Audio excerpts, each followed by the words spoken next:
Welcome in, everybody, to another special edition episode of Cover Your Balls, taking you up to Super Bowl 55, our version of Radio Row. And today, alongside Jordan, we welcome in friend of the show, good friend of mine, and listener of the show, George Phillips. George, how are you? Hey, Mitch Jordan, it's great to be here. Thanks for having me on. I do appreciate it. We appreciate you Of getting on course. here with us. Absolutely. Love to have you on. And for all the listeners out there, we're going to be covering something we haven't covered a whole lot of yet in the series of our show. But before we get to that, George, go ahead and explain to the people, your background and everything, so they know you're credible and not just a random person we're bringing on. Some random guy. You got it. Well, operative word you said in your introduction is yet, because fighting is very popular, and I'm glad to be here with you guys. So a little bit about me on the sports side. We'll talk about that. I've known Mitch, first of all, since his days at Notre Dame College. And believe it or not, I've done several podcasts over the years, several interviews over the years. This is probably the one I'm most excited about because this is my guy. And I remember Mitch in college running around like an idiot. And now look at him. He's on YouTube. He's got his own podcast. And, I always tell him every time we get off the phone with each other, just remember the little guy like me when you're covering the Super Bowl. Just put me in the upper deck. So I met Mitch at Notre Dame. I was a professor there, still am, part-time. And my sports side of my life, am an entrepreneur in sports, and we'll probably have another episode about that coming up very soon. But as far as boxing and mixed martial arts is concerned, I have been in front of the camera for that particular sports probably for the past 22 years of my life. And I do ring announcing, I do color commentary for the most part for boxing and MMA throughout the country. Various promotions, promotions come and go, but I've had consistent work for the past 22 years. And then I'm also a writer. I've written for various different platforms. Key on Sports is the most recent one that I'm writing with now. I do some profile pieces on pro wrestling, and then I'll cover boxing and mixed martial arts for them. I've written for boxingscene.com. I've written for 15rounds.com. So been around the fight business for a long time. Jack of all trades. I guess. I don't know. I fake it pretty good. So He is a jack of all trades, and that's why we decided to have you on, George. I appreciate it. Of course. And after we talk fighting, we have a couple questions for you, a couple random questions, and then also a couple questions about what's going on this Sunday, and that's the Super Bowl. But Jordan, I'll throw it over to you first. I know you've been anxious and have some questions to ask George about fighting. Yeah, there's a lot of big things happening in the fighting world right now, and I'm sure you're really grateful for that. Anytime there's any when there's great stories out there, I mean, who wouldn't want to cover them? Who doesn't want to be a part of it? And there's a big story out right now, and there's this guy named Jake Paul, and not a whole lot of people in the boxing, in the MMA, and really in life really respect Jake Paul, and he's having a hard time right now getting the respect of a lot of people. Do you respect Jake Paul? And what do you think about him coming into boxing and having the 8th highest pay-per-view showing ever? You just went with a loaded question off the rip. Well done.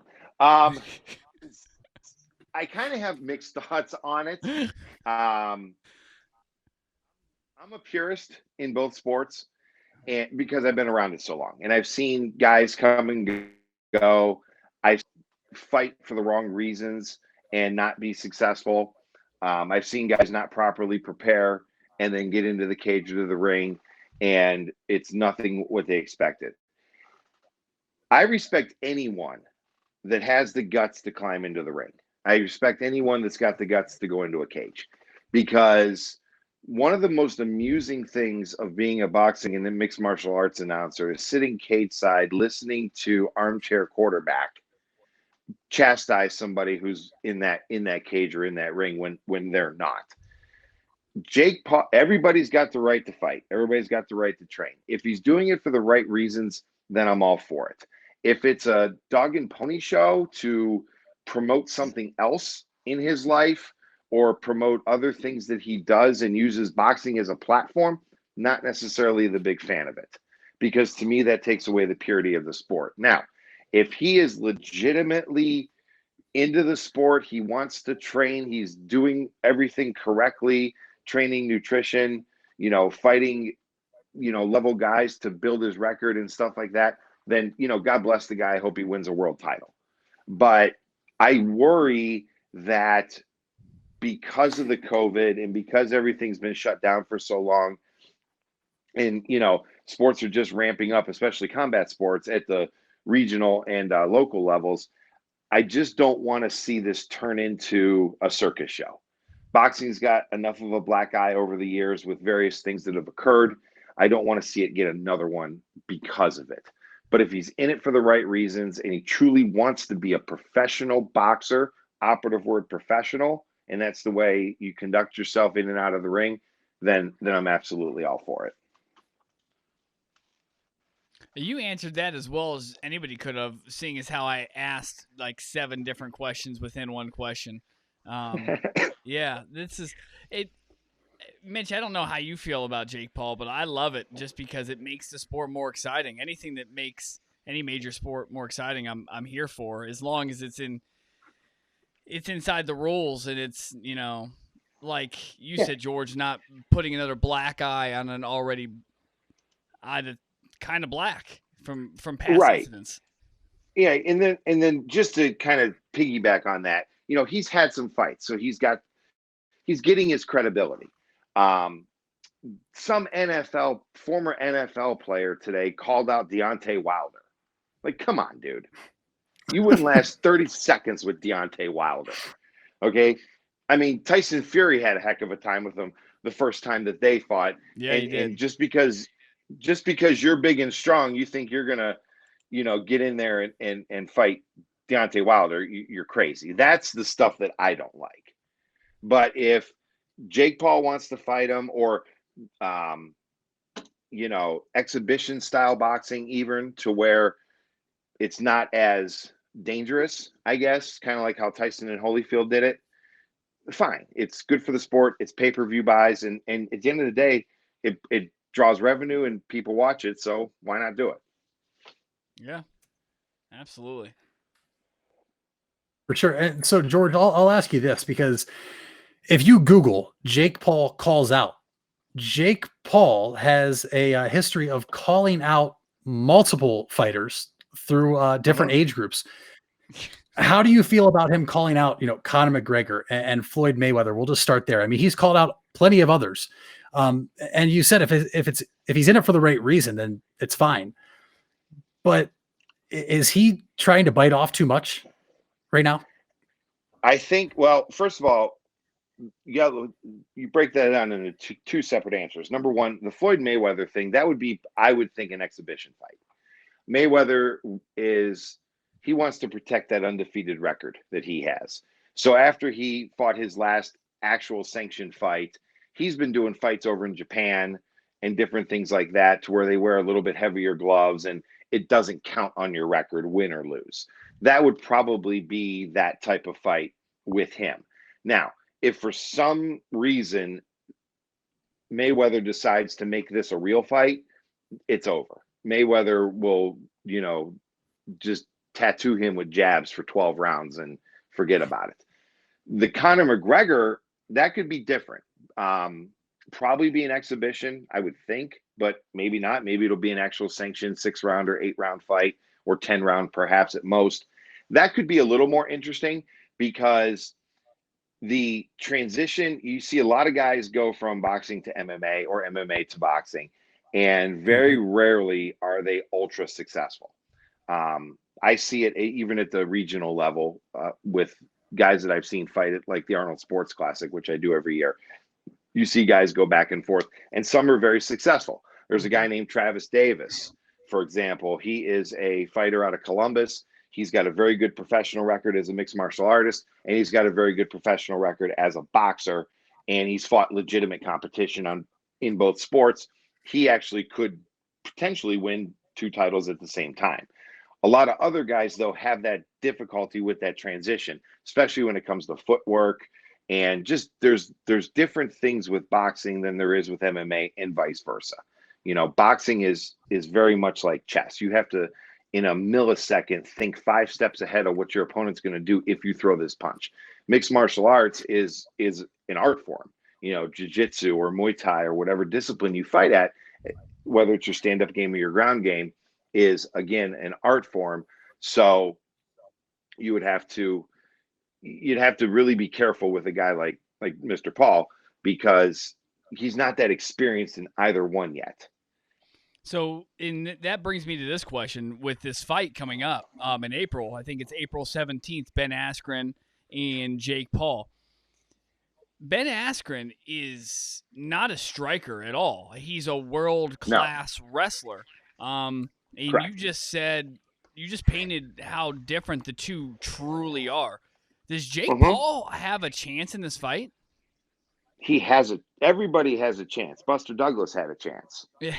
And he knocked out Mike Tyson. Yeah. I mean, it happens. Jeremy Bates fought Evander Holyfield in the 90s as a cupcake fight, and Bates almost knocked him out. So everybody has a chance.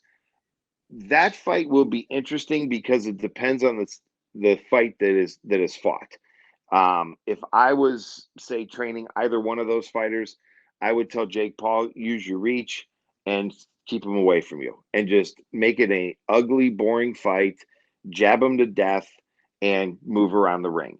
When you're going in with a wrestler, they're going to probably be more of a compact type fighter, almost like a Tyson type style, to where they don't sit there and trade in the middle of the ring with you jabs. They are going to have a more compact, bent over kind of style, get inside, eat a couple punches to get to the ribs, and then hold on and just, work the body the whole fight. That one's really going to be dependent on whose style is actually fought. Yeah, and I'm really excited to see how it pans out, obviously, just because, I have followed Ben Askren for a while now, and I'm just not a fan of Ben Askren. And not that I'm a fan of Jake Paul, but I am a fan of Jorge Masvidal, and apparently Jake Paul and Jorge Masvidal are getting together right now in Miami before this fight. Do you think Jorge Masvidal could have a imprint on this fight through the vehicle that is Jake Paul? Sure, he could, absolutely. But that Askren guy, he's a wrestler by trade, like I said, and he's going to look to go to the ground. But the guy can hit. That's the thing. I mean, I've seen him fight before, and I've seen him, seen some of his workouts and different things like that. The guy can hit. And Jake Paul better come into that fight knowing his ribs are going to get damaged real bad, because he's going to wear that body out. And if he can, get very technical with him and get a liver shot in or something like that, that fight might not last even a round. Askren's coming off 2 losses too, so he's got something to prove a little bit as well.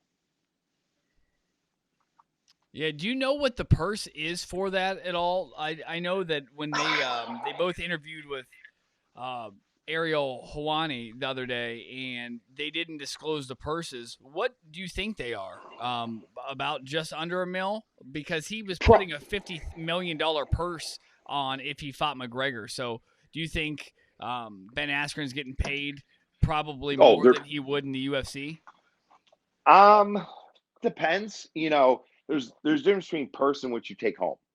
The purse itself could be, $500,000 a piece to show, and then an extra 5 for the winner kind of purse.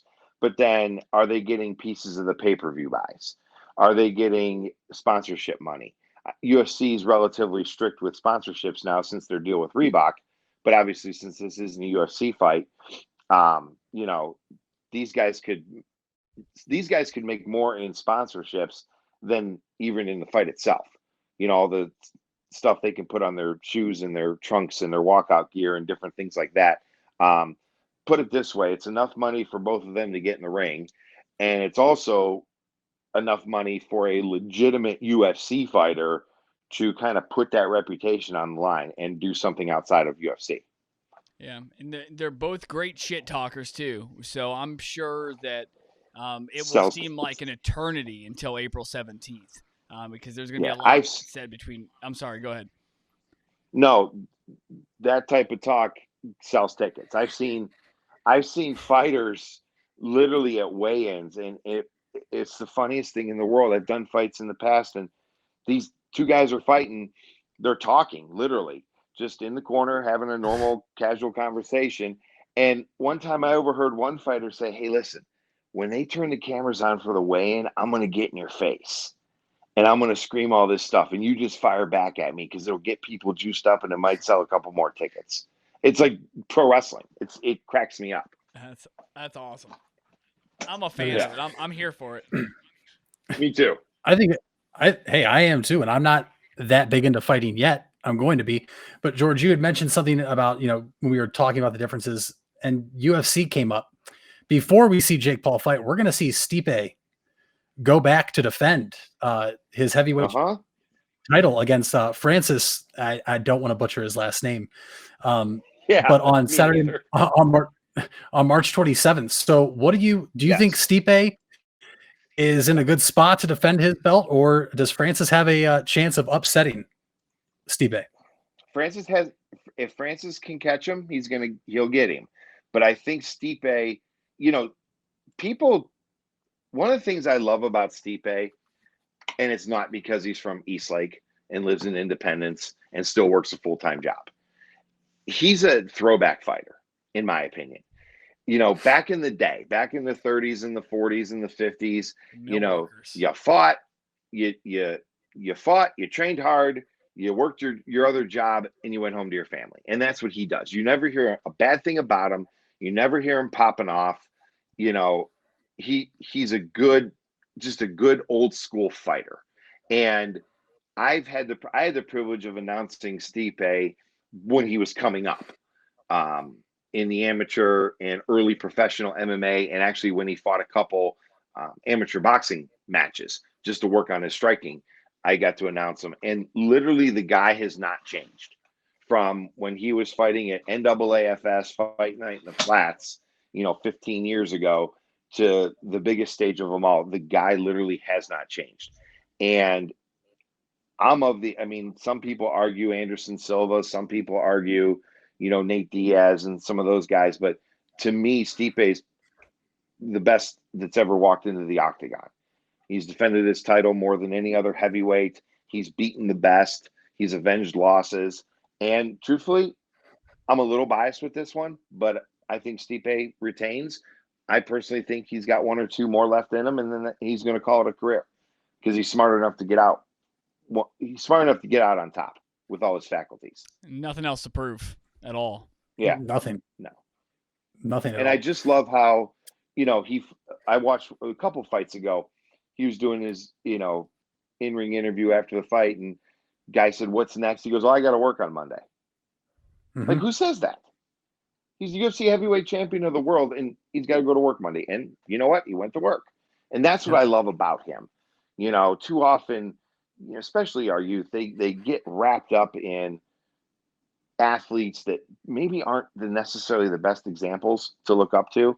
And to me, a guy like Stipe, if you want your kid to look up to an athlete, I personally think they should look up to police officers, firefighters, and their mom and dad.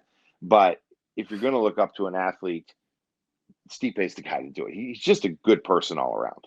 Well, see, there's a problem. My mom, I look up to my mom, but she's also a police officer. So how should I really, do I have to look up to her double then? That's double. My dad was my late father was a highway patrolman. So yeah, same thing, double. Okay. I just wanted to make sure. I was like, have I been doing it wrong all these years? Oh, that's good. No, Stipe is honestly one of the best I've ever watched when I do watch fighting. And so I am excited to see him, defend his belt on March 27th. Mm-hmm. Jordan, do you have any other? I know you had some other questions. I just don't know if you asked them already or not. No, I'm good. I'm excited to see his Super Bowl pick in his favorite team. Right. And before we do that, though, I know I have some thought-provoking questions that everyone always has a different answer to. And so, George, these are going to be all over the place. So I hope you're ready. Fire away. Fire away. All right. Number one. And I know you have kids, so I know you've seen the movie Cars. Oh yeah. Does Lightning McQueen have life insurance or car insurance? Both. Both. All right, that I can't. He said both. I mean, I had to ask him the question. All right. Okay. Next one. Yes. If you could eat as much of one certain food as you wanted without ever getting fat or full, Ooh, what would it be? Ooh, that's a good question. Scallops cooked in butter and garlic sauce. Ooh. Ooh, That's Like that? wow. Wow. You didn't see That- that one coming. I did not see that one coming. No, that was solid. Wow. Now I want Mhm. Red Lobster and I want their cheesy bread garlic rolls right now. This isn't good. Mm. Keep going, Mitch. Sorry. If you could shop for free at any store, which store would it be and why? These are thought provoking. You're right. Mhm. First one that I'm sure there's better ones, but the first one that popped into my head is like a Joseph A. Bank kind of place because Mitch like it. knows me from Notre Dame. I'm a suit guy, I like it. Mhm. so they have good suits there. They also have business casual. Mhm. They also have shorts and golf shirts and pretty much any kind of footwear outside of sneakers that one could ask for. So I would say Joseph A. Bank. It's solid. It's a solid. That's one. another solid one. Another answer I didn't see coming. All right, let's get two more in here. What action or activity makes everyone doing it look stupid? Oh, I know what he's gonna say. Oh, what was it called? Billy White Shoes Johnson did it. The funky chicken. Funky. Wow. These are actually Yeah. some really good answers. The funky chicken. The funky chicken from the old Houston Oiler, Billy White Shoes Johnson.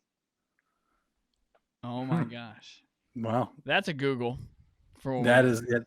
And for anyone listening, they're gonna have to Google that as well. Do you prefer salty or sweet treats and snacks? Salty.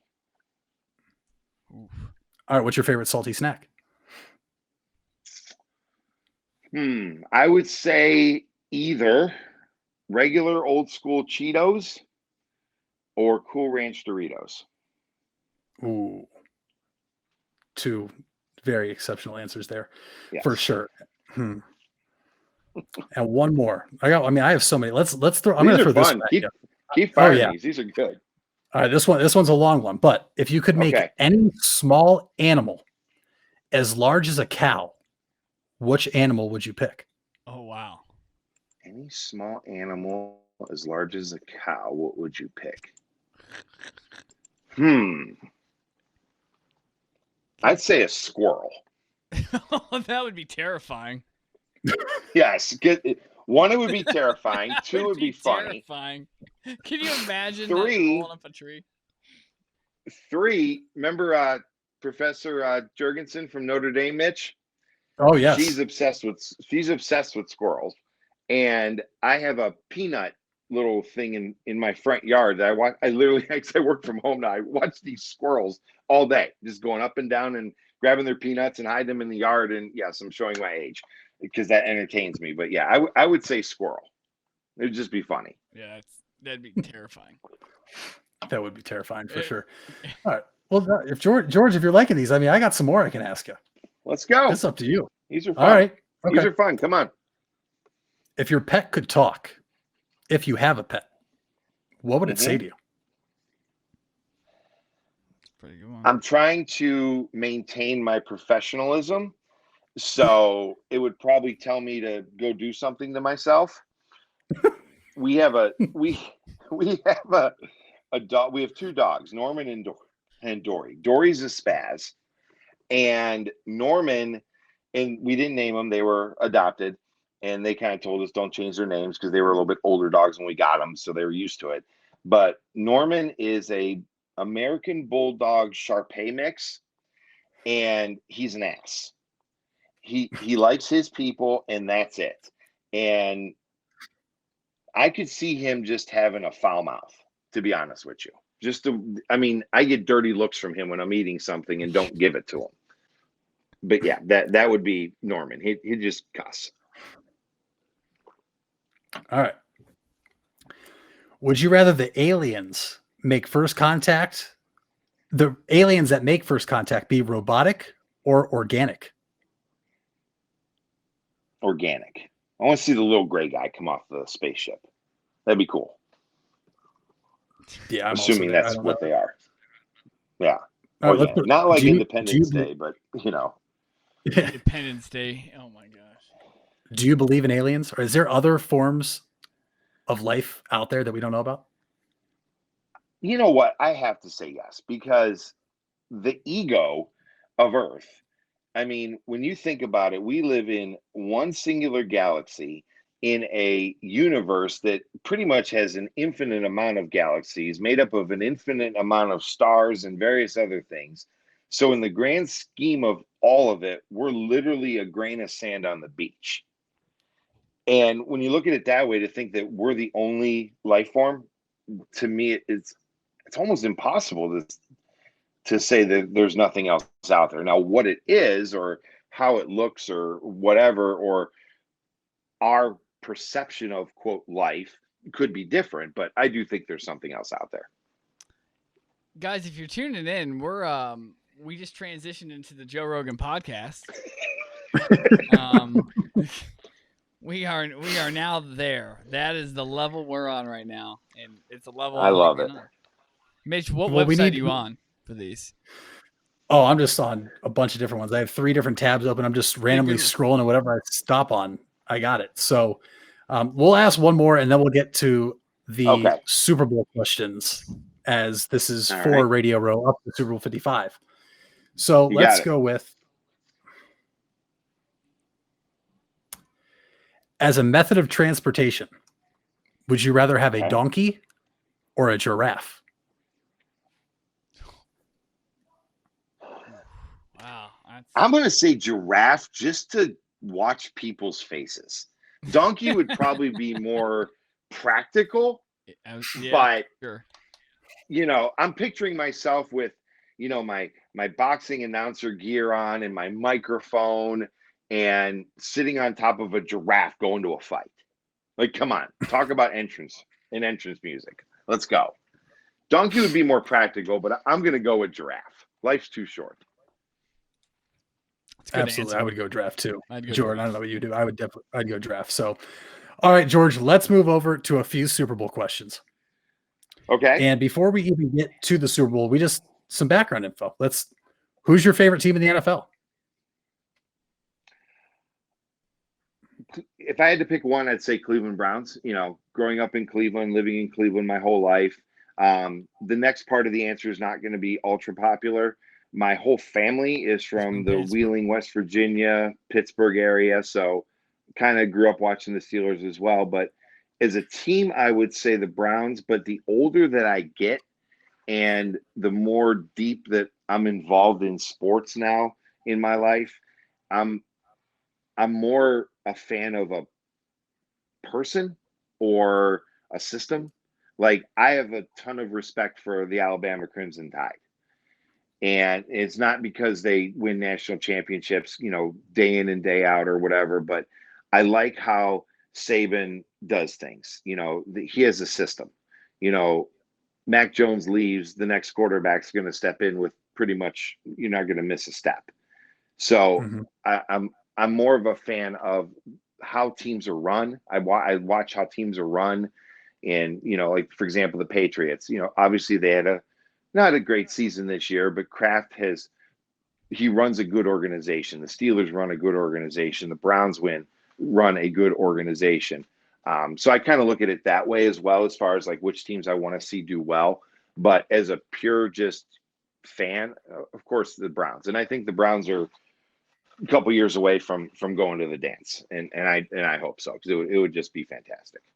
That's a great answer. We both hope so too, and I think absolutely a lot of people hope so as well, because we saw what happened this year and the excitement around it, and it was awesome. You said now as you get older you find a player to root for. So growing up, who was your favorite NFL player, and then now who would your favorite NFL player be? I would say growing up, I loved Roger Staubach.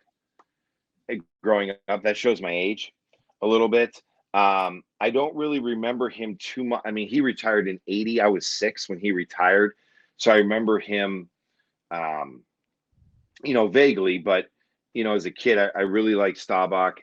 I was a big Brian Sipe fan growing up. I thought he was great. My late father, for part of his career, was the chief of security or chief of police for university hospitals. And so as a kid growing up, I got to meet a couple players when they would go to Rainbow Babies and Children's Hospital and do their, visit the kids and different things like that. So I got to meet Brian Sipe more than once. So I grew up a big Brian Sipe fan. I had remember those, you guys probably don't, but you used to buy the little uniforms in the sporting goods store with the helmet that would crack as soon as you dropped it, and the jersey and the shoulder pads. And I was always running around with number 17 on. As I got older and started watching old football, I'm a big fan of old football. I love watching the old AFL games and AFL documentaries, and Football Life on NFL Network's probably one of my favorite shows. Big Broadway Joe fan. Love Joe Namath. Just his swag, and he backed it up. And he's from the area where my family grew up.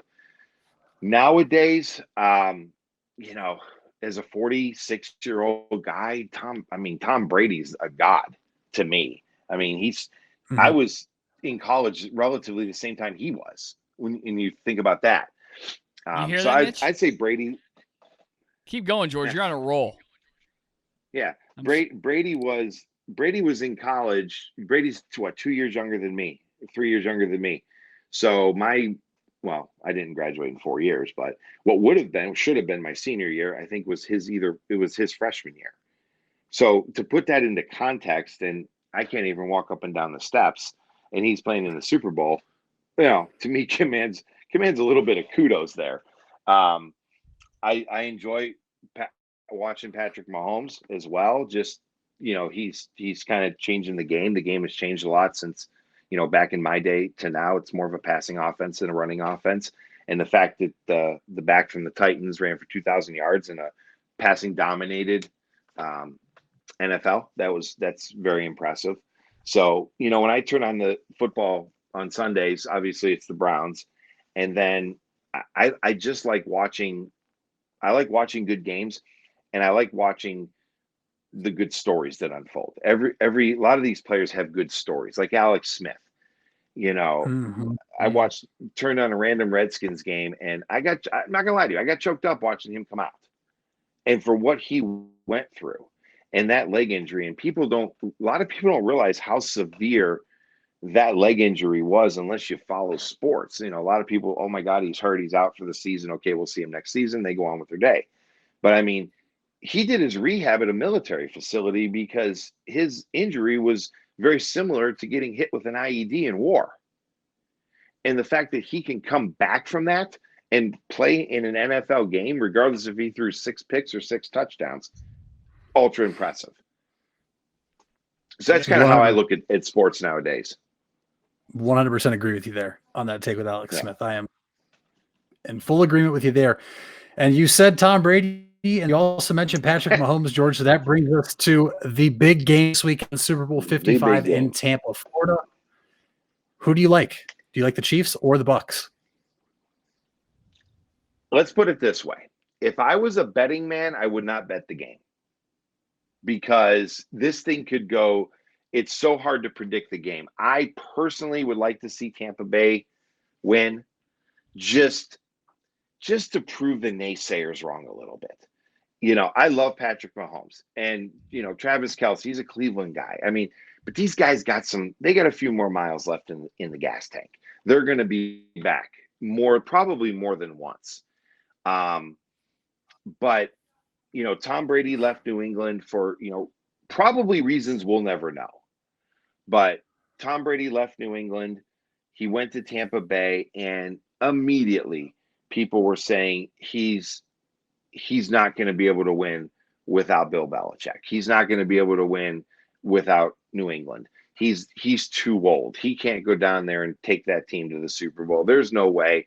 He's going to end up like like Willie Mays, dropping balls in center field at the tail end of his career. And people remember that, unfortunately, sometimes more than all the accolades that he had when he was playing. And people are going to remember Tom Brady for the next 2 years just getting beat up and, falling apart, or like Montana going to Kansas City, or, various stories that you hear like that. But he didn't. He went down there.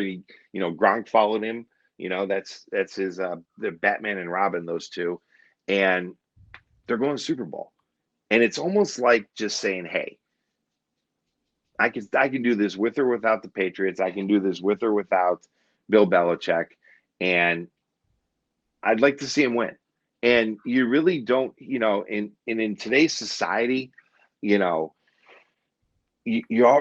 every day some guy's getting arrested, or some guy said this, or some guy popped off to this person, or this guy got accused of this, or this guy got arrested for this. You never hear that about Tom Brady. Mm.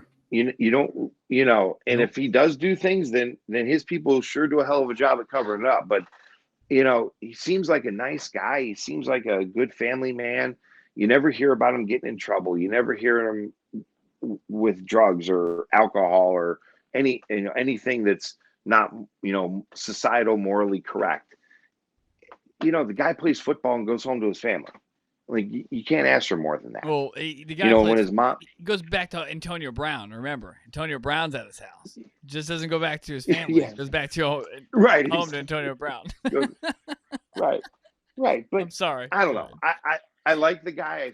I think he's a good story as well. He went to Michigan, and he was good enough to play at that high level in college, but no one thought he would amount to anything in the NFL. He gets drafted low and he's still salty about that. And, backs up Drew Bledsoe, and Bledsoe gets that one bad hit, running into the sidelines, and Brady went into the game and never came out really. So I like to see him do it. But it's going to be a good game. It's going to be two different styles of football too.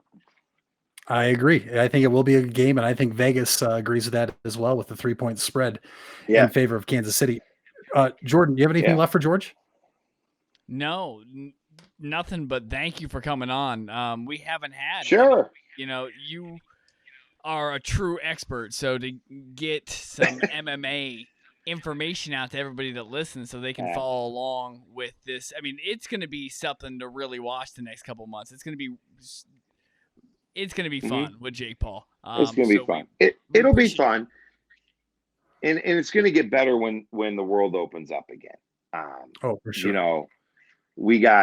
There's a lot of rumors of Anthony Joshua and Tyson Fury finally fighting and putting all the belts on the line, and fighting either at the O2 Arena in London or in somewhere in Germany. And that's going to have 100,000 screaming soccer style fans. It's going to be fantastic. It's going to be a show. What's Deontay Wilder going to do? Is he going to fight again? Is Manuel Charr going to come back and fight again? I mean, there's so many variables right now in boxing. Is Pacquiao going to fight again, or is he going to run for president of the Philippines? Probably both. Boxing's actually it's coming back a little bit. You got good fighters. The heavyweight division's the best it's been since the days of Holyfield, Lennox Lewis, Michael Moorer, and Tyson, when they were all fighting for the belts at the same time in the 80s and the 90s. And MMA's doing good. Bellator's doing great. There's a great promotion in Ohio Combat League. They're pumping guys out that are moving up to the next level. Hopefully the Arnold comes back to Columbus this year. You guys should go down and do a radio row down there. And it's an exciting time for combat sports. No doubt. And it's an exciting time for us to, one, have you on, and then two, hopefully have you back to cover these as they get closer. Let's do it. And then once it's over, I know our listeners will enjoy that, and I know Jordan and I will enjoy that very much, and hopefully you would as well. Guys, anytime, and Mitch, just so all your listeners can hear it, to express the amount of pride that I have for what you're doing and how you are as a person. And I told you this when you were in college, don't give up. You're wise beyond your years, and you've taught me as much as I've ever taught you. So you guys keep up the good work. Thank you, George. I really Thanks, appreciate George. that. And once again, thank you for hopping on here with us. And we'll You talk got again it. soon. Yes, sir. Talk to you soon. All right, George Phillips, George. everybody.